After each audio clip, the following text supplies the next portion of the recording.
Evangelho de João, capítulo 15, versículos 26 e 27.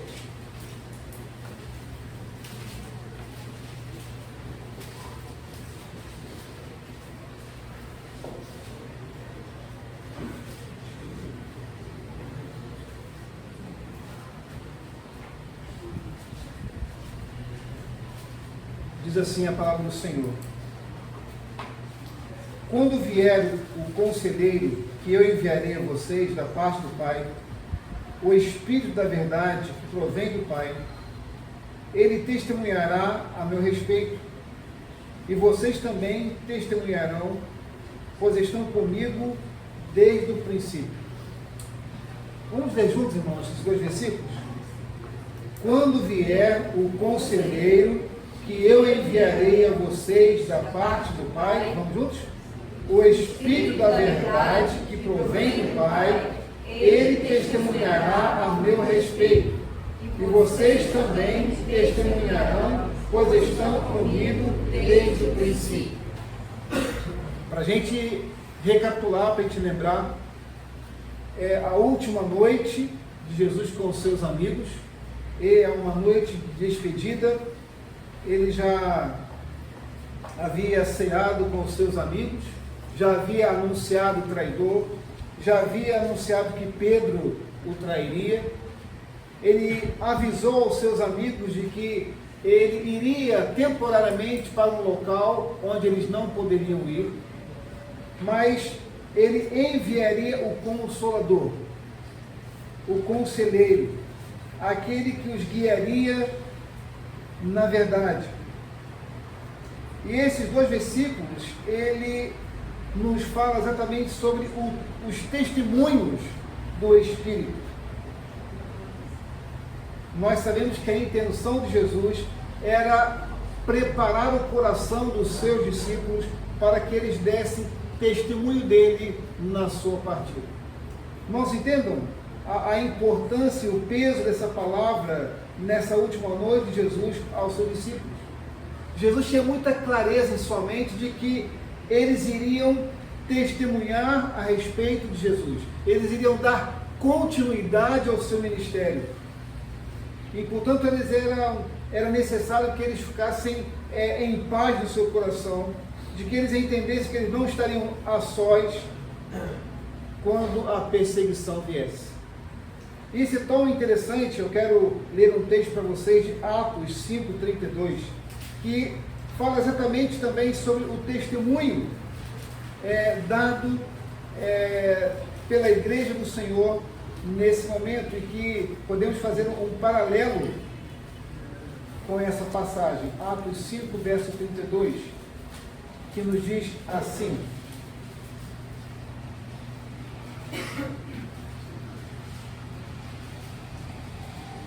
nós somos testemunhas destas coisas, bem como o Espírito Santo que Deus concedeu aos que lhe obedecem. Quando os apóstolos foram perseguidos por causa da pregação do Evangelho, quando eles anunciavam a Cristo, eles fizeram essa declaração: nós somos testemunhas destas coisas, daquilo que Cristo havia feito, bem como o Espírito Santo que Deus concedeu aos que lhe obedecem. Então, não somente o Espírito Santo, ele mesmo confirmava a obra realizada por Cristo, mas aqueles que estavam pregando o Evangelho, eles também davam testemunho do Senhor. Os irmãos já perceberam que, quando eu faço uma citação sobre aqueles que se auto-intitulam testemunhas de Jeová, eu falo que nós, aqueles que creem no Senhor, nós de fato somos as verdadeiras testemunhas, exatamente por causa dessa verdade.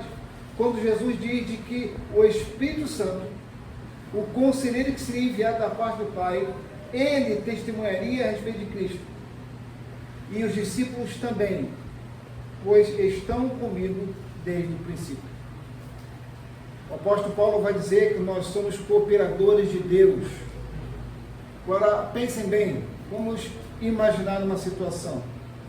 Você é funcionário de uma multinacional, uma potência, e o CEO daquela empresa, o grandão da empresa, ele chama você, ele manda um e-mail, chama você na sala dele e fala assim: olha, eu tenho observado você, eu tenho visto a sua postura aqui na empresa, eu tenho visto seu comportamento, o quanto você se dedica, e eu estou muito satisfeito com você.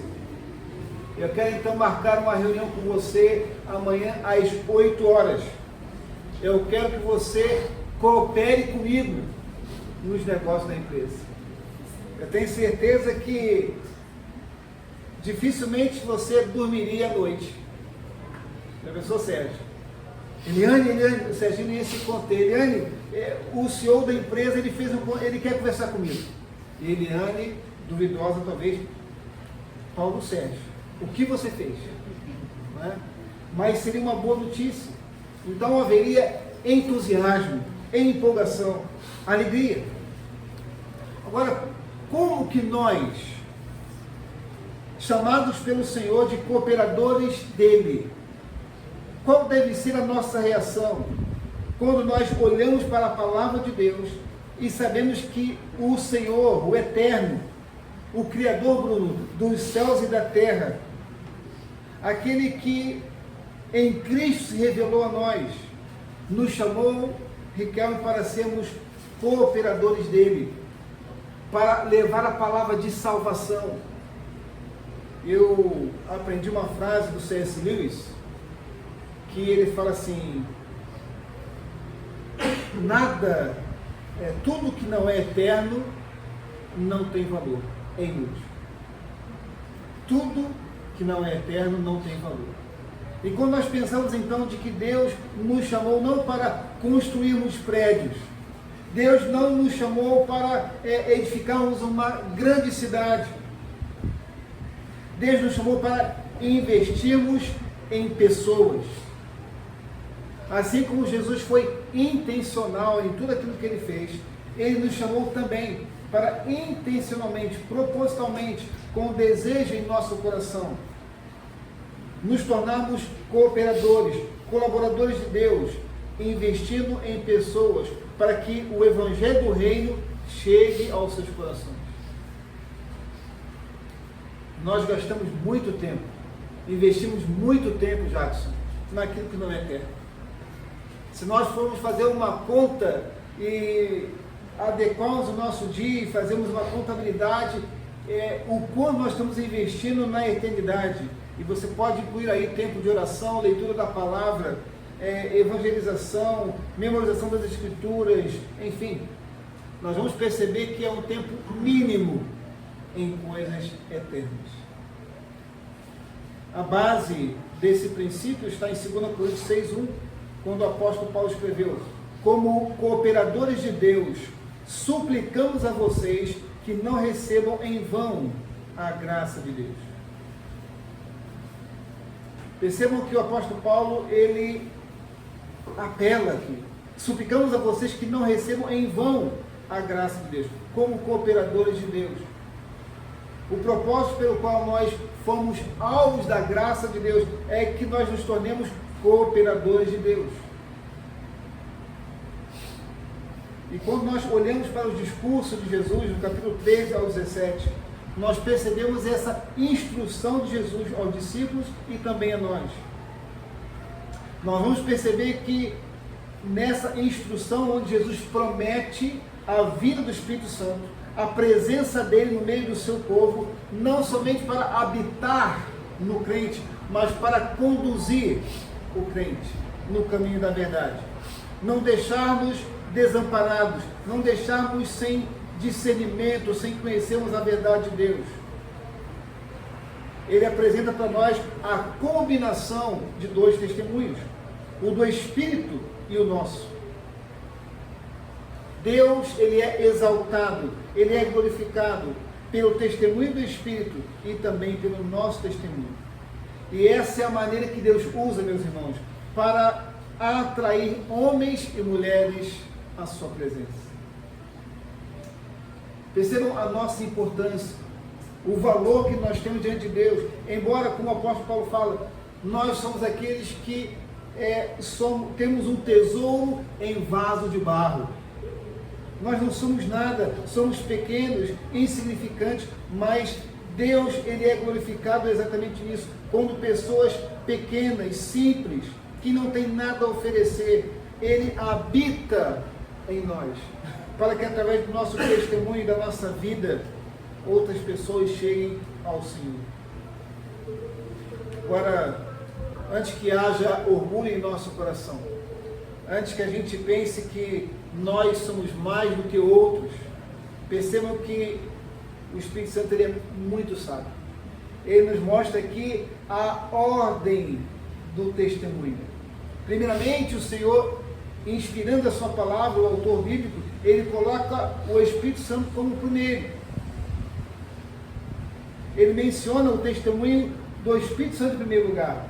Versículo 26, quando vier o conselheiro, não faz menção aos discípulos, mas faz menção ao conselheiro. Quando ele vier, que eu enviarei a vocês da parte do Pai, o Espírito Santo da verdade que provém do Pai, ele testemunhará.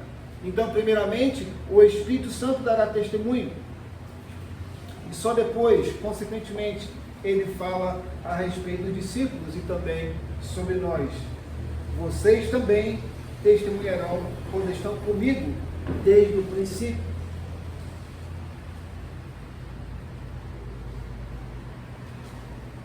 Eu penso que essa palavra está muito alinhada com aquilo que Jesus disse: sem mim vocês nada podem fazer. Sem a intervenção do Espírito Santo, sem o testemunho do Espírito, nós nada podemos fazer. Ele testemunhará ao meu respeito. Agora, essa afirmação de Jesus, ela levanta uma pergunta. Está baseada em quê? De que maneira o Espírito Santo dará testemunho? Há duas respostas para essa pergunta. Primeiro, o Espírito Santo dará testemunho pela maneira que ele dirigiu, ele inspirou os autores bíblicos a registrar a sua palavra para que nós a leamos hoje em dia. Então, quando nós lemos a palavra de Deus, embora ela seja uma palavra escrita por homens, nesse sentido, palavra de homens, mas ela foi uma palavra também inspirada pelo Espírito Santo de Deus. Homens da parte de Deus escreveram, supervisionados pelo Espírito Santo, aquilo que Deus queria que fosse registrado. Então esse é o testemunho do Espírito, primeiramente. Ele conduziu, respeitando a personalidade, o perfil de cada autor bíblico, mas ele conduziu, ele inspirou cada um para que eles escrevessem algo da parte de Deus. A segunda resposta a essa pergunta é quando o Espírito Santo ele ilumina a minha mente e a sua mente, o nosso coração, para compreendermos a palavra de Deus. Então, quando o Senhor diz de que o Espírito Santo, ele os conduziria na verdade, capítulo 15, verso 26, capítulo 16, verso 13 e 14, diz: quando vier o Espírito da verdade, ele os conduzirá a toda a verdade. Não falará por mim mesmo, mas lhes dirá o que ouviu e lhes anunciará o que ainda está para acontecer. Ele me glorificará, porque lhes contará tudo que receber de mim. Então, o Espírito Santo, ele fala ao nosso coração. E essa é a grande questão. Eu vou lembrar aqui de um momento da nossa vida, da vida de alguns aqui, quando nós pegávamos a caixinha de promessa, retirávamos ali um versículo, líamos aquele versículo, e essa era a maneira rasa de muitos de nós estudarmos a palavra de Deus. O meu estudo bíblico de alguns dos irmãos aqui, ele se resumia à leitura daquele versículo da caixinha de promessa. E quando a gente estava muito empolgado, a gente pegava uma outra promessa. Não vou nem pedir aos irmãos para levantarem as mãos aqui. Mas eu não posso, e eu preciso entender a partir desse entendimento, eu não posso ler a Bíblia como uma simples literatura. Quando nós estudamos a Bíblia, nós vamos perceber que há vários gêneros literários na palavra de Deus. E é riquíssima. Nós encontramos narrativas, nós encontramos poesia, nós encontramos drama, nós encontramos provérbios, nós encontramos humor, vários tipos de gêneros literários. Mas o nosso alvo não é estudar a palavra como um livro a ser conhecido somente, mas temos que ler a palavra de Deus em oração, consciente de que ela é a palavra de Deus, a palavra inspirada por Deus, para que eu e você, pessoas as quais o Espírito Santo habita, nós tenhamos entendimento, clareza naquilo que Deus está nos mandando fazer, naquilo que Deus está nos mandando parar de fazer, como que a igreja do Senhor deve ser conduzida, qual é a prática da igreja, como que um crente se comporta no seu local de trabalho, esse cristão que tem um patrão não crente, esse cristão que tem um patrão crente, como é o seu comportamento diante de colegas que não temem ao Senhor. A Bíblia nos ensina a como se portar, os nossos relacionamentos como devem ser. Então essas são as duas maneiras que o Espírito Santo dá o seu testemunho. Primeiro, pela maneira que ele inspirou homens a registrar a sua palavra. Em segundo lugar, pela sabedoria, discernimento que ele nos dá ao nos fazer compreender, quando ele ilumina a nossa mente, quando estudamos a palavra de Deus. O capítulo 16, no verso 13, quando ele fala o seguinte: mas quando o Espírito da verdade vier, ele os guiará a toda a verdade. Que verdade é essa?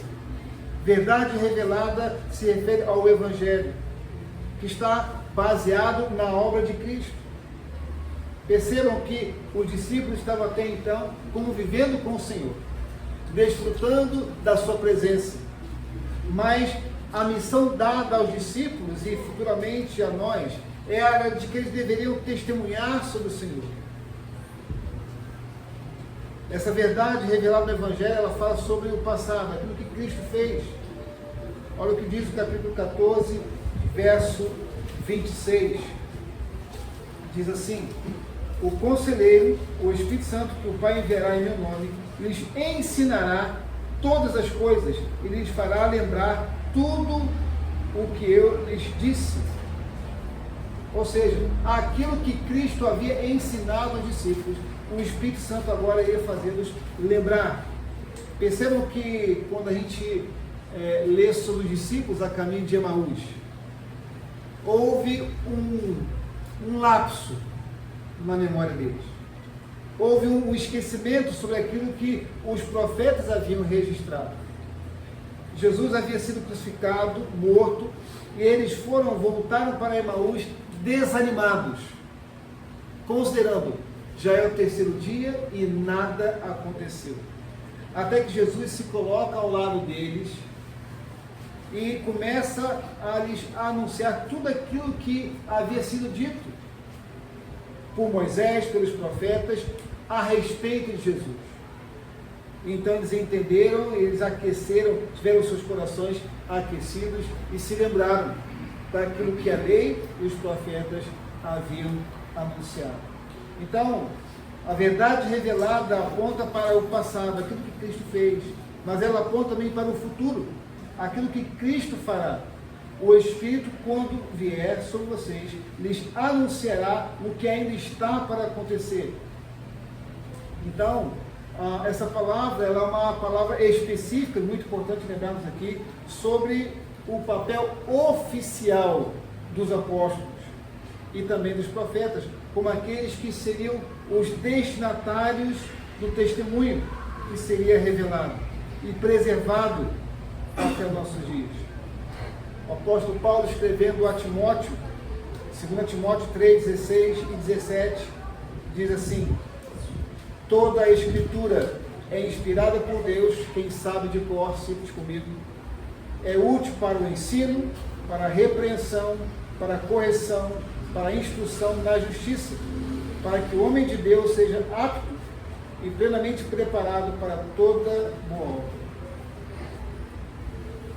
Então, nessa passagem, o apóstolo Paulo nos ensina que as Escrituras, e quando ele menciona essa palavra, as Escrituras, ele se refere ao Antigo e Novo Testamento. Elas são um resultado da ação direta de Deus, da ação divina do Espírito Santo.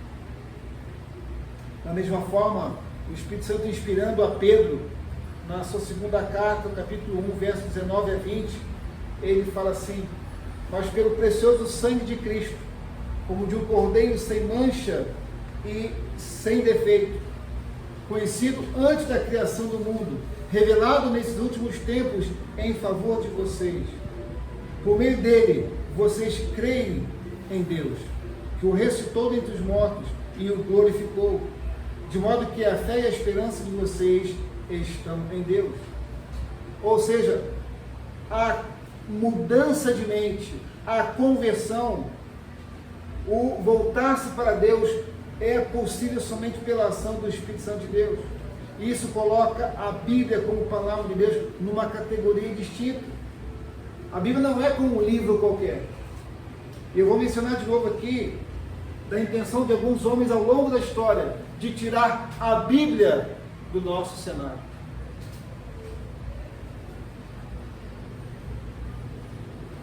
De afirmarem que a Bíblia ela tem esse valor somente histórico, de que a Bíblia foi escrita para um povo antigo que não tem a aplicação para nossas vidas hoje.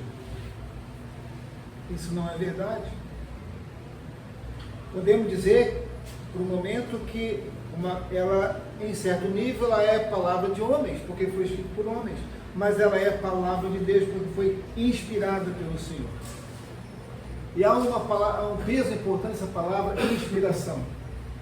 Por exemplo, quando alguém realiza algum feito, por exemplo, quando nós vimos jogadores de futebol, vamos citar aqui homens da história como Pelé, Garrincha, poderia ser dito a respeito deles, que, olha, hoje, nessa noite, o Pelé esteve inspirado, né? Garrincha, nessa manhã de domingo, esteve inspirado.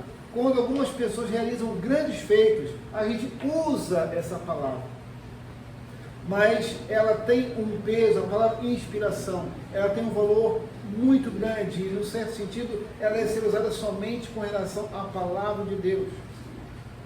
Quando falamos da Bíblia sendo inspirada, queremos dizer de uma maneira única, específica, de que Deus agiu de maneira sobrenatural, de que o Espírito Santo ele veio sobre seus autores humanos e supervisionou para que eles escrevessem somente aquilo que Deus quisesse, somente aquilo que Deus desejava. Quando nós lemos sobre a formação do cânon bíblico, os livros que foram reconhecidos pela igreja como inspirados, houve critérios. Houve alguns critérios avaliados pela igreja. Entendo que a igreja não foi a igreja que, por sua autoridade, reconheceu. Não, esse livro aqui nós podemos considerá-lo como inspirado. Não foi a igreja que decidiu, melhor dizendo, mas ela simplesmente reconheceu. Falando particularmente do Novo Testamento, um dos critérios era de que aquele livro teria que ter sido escrito por alguém que andou com Jesus ou esteve próximo a ele. De que as palavras escritas naquele livro, elas tivessem uma confirmação de fato, de que aqueles milagres aconteceram. Houvesse uma confirmação. Então a igreja reconheceu os livros inspirados por Deus. Agora, como é que essas coisas acontecem? A inspiração, o testemunho interno do Espírito Santo. O Espírito Santo ele não inspirou somente os autores bíblicos. Ele continua falando conosco hoje. E isso é o que nós chamamos de testemunho interno. Ele dá testemunho nos nossos dias, quando Ele fala conosco pela Sua palavra, quando Ele nos ensina as verdades de Deus aos nossos corações. Ele ilumina a nossa mente para que a gente a possa compreender. Por isso, irmãos, eu e vocês, nós não podemos dizer, eu não consigo entender. A Bíblia é um livro difícil demais para mim. Não é para mim. Percebam o que Deus fez ao longo da história. Primeiramente, Deus deixando a sua glória e vindo até nós. Jesus pagando o preço na cruz pelos nossos pecados. Ele viveu seu ministério por cerca de 3 anos, preparando alguns homens para darem continuidade ao seu ministério e pregar o Evangelho para que esse Evangelho chegasse até nós. Ele enviou o Consolador, o Espírito Santo, que nos guia, nos ensina essa verdade.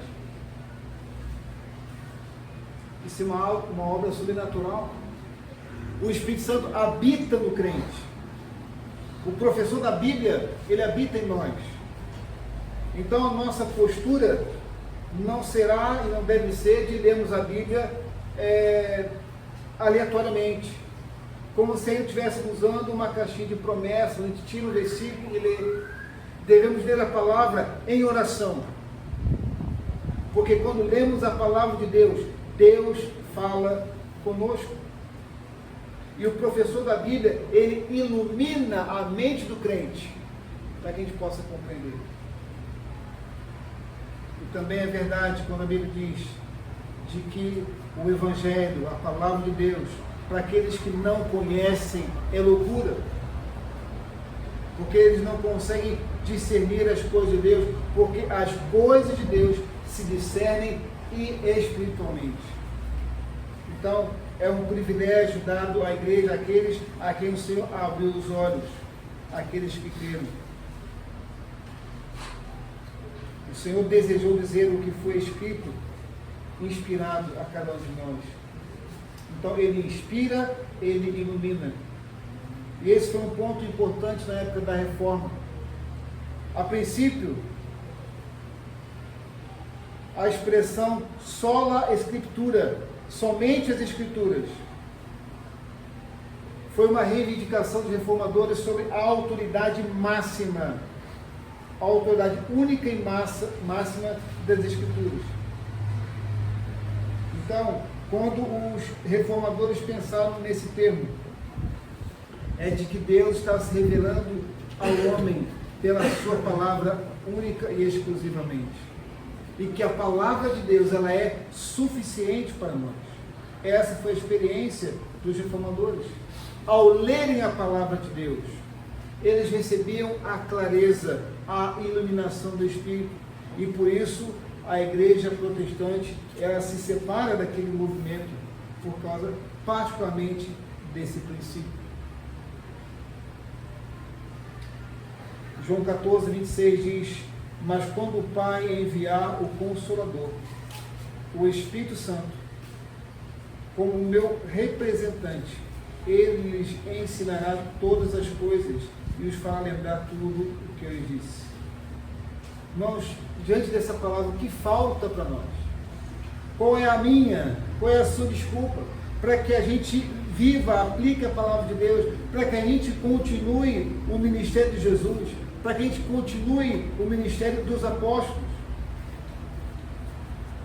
Da mesma maneira, o João, na sua primeira carta, no capítulo 2, verso 20 e 27, ele nos disse assim, primeira carta de João, capítulo 2, versículos 20 e 27. Mas vocês têm uma unção que procede do Santo. A ideia aqui de unção é fazer menção à regeneração, seguida da iluminação do Espírito. Mas vocês têm uma unção que procede do Santo, e todos vocês têm conhecimento. A unção aqui então traz a ideia de pessoas que foram regeneradas. Versículo 27. Quanto a vocês, a unção que receberam dele permanece em vocês e não precisam que alguém os ensine mais, como a unção dele recebida, que é verdadeira e não falsa, os ensina acerca de todas as coisas. Permaneçam nele como ele os ensinou. A palavra de Deus, que é a sua verdade, não mentira, ela é ensinada por uma ação de iluminar, quando o Espírito Santo ilumina a mente do crente. E o texto fala que ela permanece em nós. Agora, irmãos, nós não podemos esperar de que o conhecimento da palavra ele virá sem esforço, que ele não virá sem dedicação, sem desejo. Quinta-feira nós lemos aqui a palavra do apóstolo Paulo escrevendo para Timóteo, chamando Timóteo a participar dele, também dos seus sofrimentos, como um bom soldado de Cristo. E ele fala que o soldado de Cristo, ele deseja. Olha, nenhum soldado de Cristo se embaraça, se envolve, perde tempo com os negócios dessa vida, porque o seu desejo é agradar aquele que o alistou. O desejo de todo crente, a intenção do seu coração, e essa intenção deve ser transformada em ação, é conhecer a Deus. Portanto, irmãos, eu não posso deitar na minha cama e ficar esperando e clamar a Deus: Senhor, me ensina a tua palavra, de maneira preguiçosa, vivendo de maneira displicente com relação ao processo de santificação na minha vida. Lembre-se que se Deus revelou-se a nós pela escrita, se Deus se revelou a nós e nós temos a sua palavra no nosso idioma, graças a Deus. A Bíblia, primeiramente, lembre-se que, eu até citei isso um tempo atrás, que algumas igrejas católicas romanas almejam e estão voltando para um processo onde o padre, ele realiza a missa, ele faz a leitura das escrituras à moda antiga, de costas para a igreja e em latim. Ora, o entendimento dos reformadores de que a Bíblia era para o povo, de que todo crente ele é um sacerdote, ele tem acesso a Deus mediante Cristo.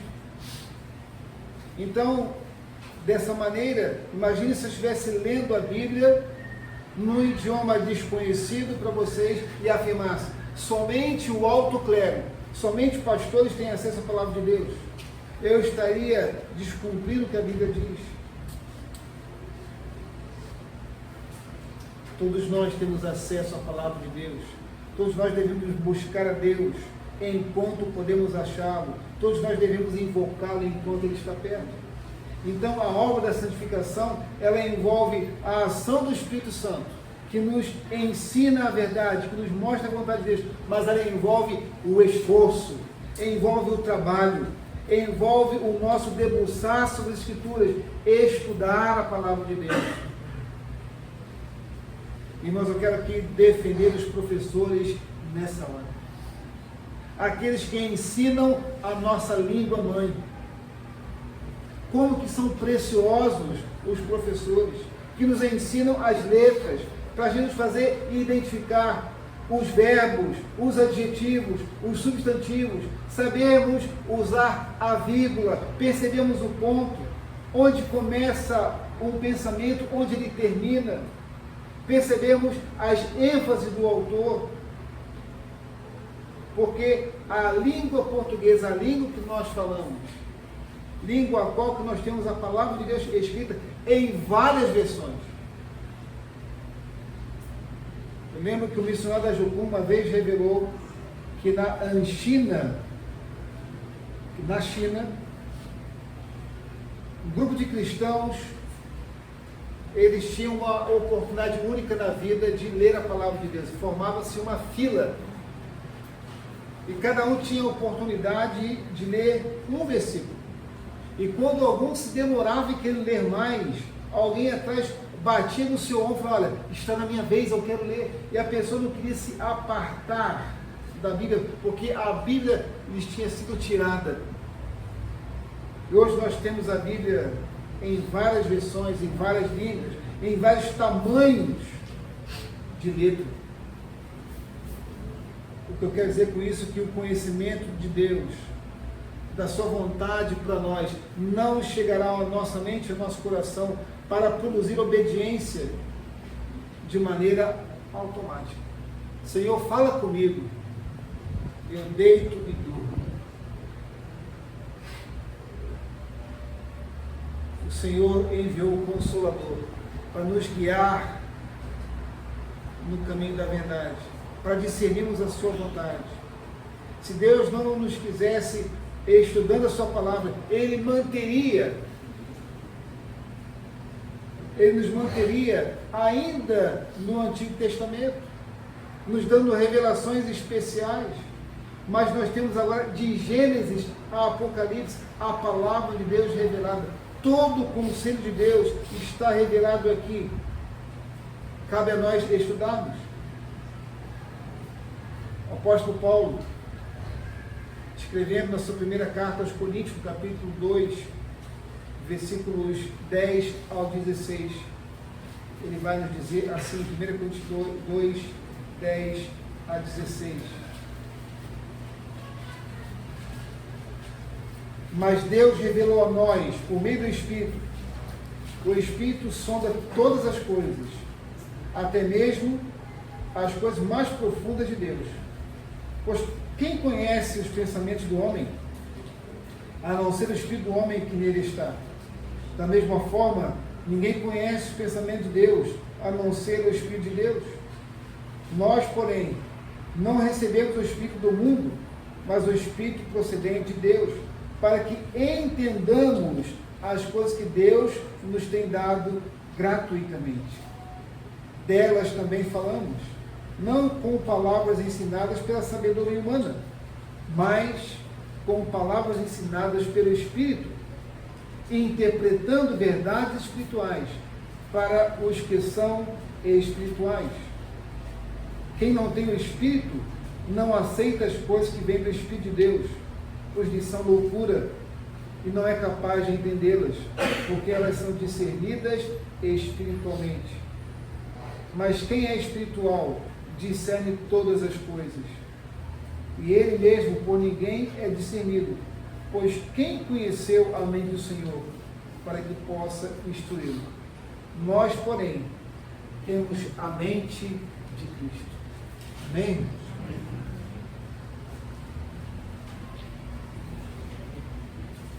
Nós temos a mente de Cristo. Isso aqui então é o testemunho do Senhor para nós. Nós então podemos caminhar em segurança, assimilando a sua palavra e a obedecendo. Então nós podemos resumir isso, de que a ação do Espírito Santo traz para nós convicção, compreensão e conversão espiritual. A resposta que o Senhor dá a cada um de nós nessa passagem nos ensina sobre o resultado da nossa comunhão com o Senhor. Vamos lembrar daquela cena em Atos 8, 26 a 40, quando Filipe ele encontra com aquele eunuco etíope. Ele era um homem convertido ao judaísmo, mas um homem que buscava Deus. Ele estava indo para Jerusalém a adorar o Senhor. E na sua volta então para casa, ele pega um rolo de Isaías. Ele começa a ler no caminho. Só que ele não entende. Ele fica intrigado com aquela passagem. Ele está lendo Isaías 53. E então o texto fala que Filipe, o Espírito Santo disse a Filipe: aproxime-se e acompanhe a carruagem. Filipe correu até a carruagem e, ouvindo que o homem lia, o profeta Isaías perguntou-lhe: o Senhor compreende o que lê? O homem respondeu: como posso entender sem que alguém me explique? E convidou Filipe a subir na carruagem e sentar-se ao lado. Era esta a passagem das Escrituras que ele estava lendo. Ele foi levado como ovelha para o matadouro, como cordeiro mudo diante dos tosqueadores, não abriu a boca. Foi humilhado e a justiça lhe foi negada. Quem pode falar de seus descendentes? Pois sua vida foi tirada da terra. O eunuco perguntou a Filipe: diga-me, o profeta estava falando de si mesmo ou de outro? Então Filipe, começando com essa mesma passagem das Escrituras, anunciou-lhe as boas novas a respeito de Jesus. Em contato com o testemunho escrito do Espírito e assistido pelo testemunho interno do Espírito Santo, houve compreensão, houve convicção e também conversão daquele homem. O texto segue dizendo que aqueles homens pararam em determinado lugar. Verso 36 ao 38. Prosseguindo, chegaram ao lugar onde havia água. Então o eunuco disse: veja, aqui tem água. O que me impede de ser batizado? Filipe então disse: nada o impede, se você crê de todo o coração. O eunuco respondeu: creio que Jesus Cristo é o Filho de Deus. Então mandou parar a carruagem. Os dois desceram até a água e Filipe o batizou. Meus irmãos, esse é o fruto, ou são os frutos do testemunho escrito e interno do Espírito Santo. Por causa da sua palavra inspirada, por causa do Espírito ter inspirado homens a registrar a sua palavra, e porque ele também iluminou a mente de Filipe para expor aquele texto. Aquele homem conheceu Jesus. O Espírito Santo ele está testemunhando ao seu coração. Será que todos nós e aqueles a quem nós conhecemos que convivem conosco realmente conhecem o Filho de Deus, o Eterno, como escrito nas Escrituras? A Escritura que diz que Jesus, o Cristo, ele morreu, o justo, no lugar dos injustos, para que nós fôssemos salvos pela sua graça. O Espírito Santo ele traz arrependimento para que haja abandono do pecado. Será que todos nessa noite estão comprometidos com Jesus? Será que nós podemos afirmar, todos nós, de que o Espírito Santo também tem nos ensinado a sua palavra? Ou se nós devemos orar nessa noite, para que o Espírito Santo nos desperte para uma vida santa, para uma vida de obediência, e talvez para que o Espírito Santo nos traga convicção de pecado, para que Ele nos converta de uma vida de estarmos distante de Deus.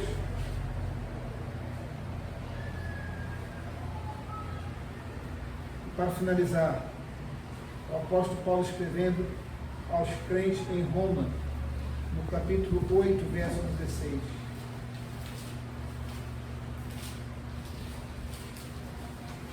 Romanos 8, 16. O próprio Espírito testemunha ao nosso Espírito que somos filhos de Deus. A minha oração nessa noite é para que o testemunho, ou os testemunhos do Espírito, seja pela sua palavra revelada, seja pelo estudo da palavra de Deus, onde Ele vai vir iluminar os seus filhos, aqueles aos quais Ele habita, possa nos trazer convicção de que o próprio Espírito, Ele confirme no seu coração de que você é um servo de Deus. Mas, se nessa noite você, ao ouvir essa palavra, você não percebe na sua mente, no seu coração, uma confirmação do Espírito de que você pertence a Ele, de que você passou por esse processo de conversão, de transformação, de odiar o pecado, de viver para Deus, é preciso clamar ao Senhor, para que enquanto há tempo, o Senhor possa falar na sua mente e no seu coração. Meus irmãos, a igreja tem uma tarefa muito importante. Quando você chegar em casa nessa noite, lembre-se, você tem vizinhos. Quando você se levantar amanhã de manhã, entrar no ônibus, você chegar no seu local de trabalho, entrar na sua sala de aula, lembre-se que você foi chamado para ser um cooperador, uma cooperadora de Deus. Você tem uma missão a cumprir. Você está no trabalho, porque Deus, como o João também disse aqui hoje pela manhã, não especificamente para ter o seu sustento, para adquirir bens, para ter uma vida confortável ou viver em busca disso. A nossa prioridade, o nosso chamado é cumprir em obediência aquilo que o Senhor nos chamou para fazer. Darmos testemunhos de Jesus. Então lembre-se, não é uma tarefa pastoral falar de Cristo às pessoas somente. Todos nós que recebemos a Cristo como Senhor, como nosso Salvador, temos que buscar na sua palavra discernimento. Senhor, ilumina a minha mente. Conta-se que certo reformador, um crente puritano, ele estava num debate com um ateu a respeito da palavra de Deus. E alguém que estava por trás dele via ele escrevendo no papel constantemente em meio ao debate. E aquela pessoa então se aproximou e conseguiu ler o que estava escrito no papel. Aquele irmão puritano, ele escrevia enquanto ele debatia: mais luz, Senhor, mais luz. Essa deve ser a nossa oração. Ao lermos a palavra de Deus com seriedade, desejando-a, não somente conhecê-la, mas sermos dominados por ela, devemos orar: mais luz, Senhor. Na certeza de que não depende do nosso intelecto, não depende do nosso grau de escolaridade, mas depende única e exclusivamente do professor da Bíblia, da nossa disposição em nos submeter a ela, para que nós possamos ser usados por Deus, como Filipe foi na vida do eunuco. O Senhor nos abençoe, tenha misericórdia de nós, e onde quer que nós estejamos dando testemunho do Senhor, que nós possamos transformar esse lugar pequeno para a glória de Deus, que nós possamos reaver a nossa agenda na intenção de levar outros a conhecer a Cristo, a se aprofundar na obediência a Cristo. Que o Senhor nos abençoe.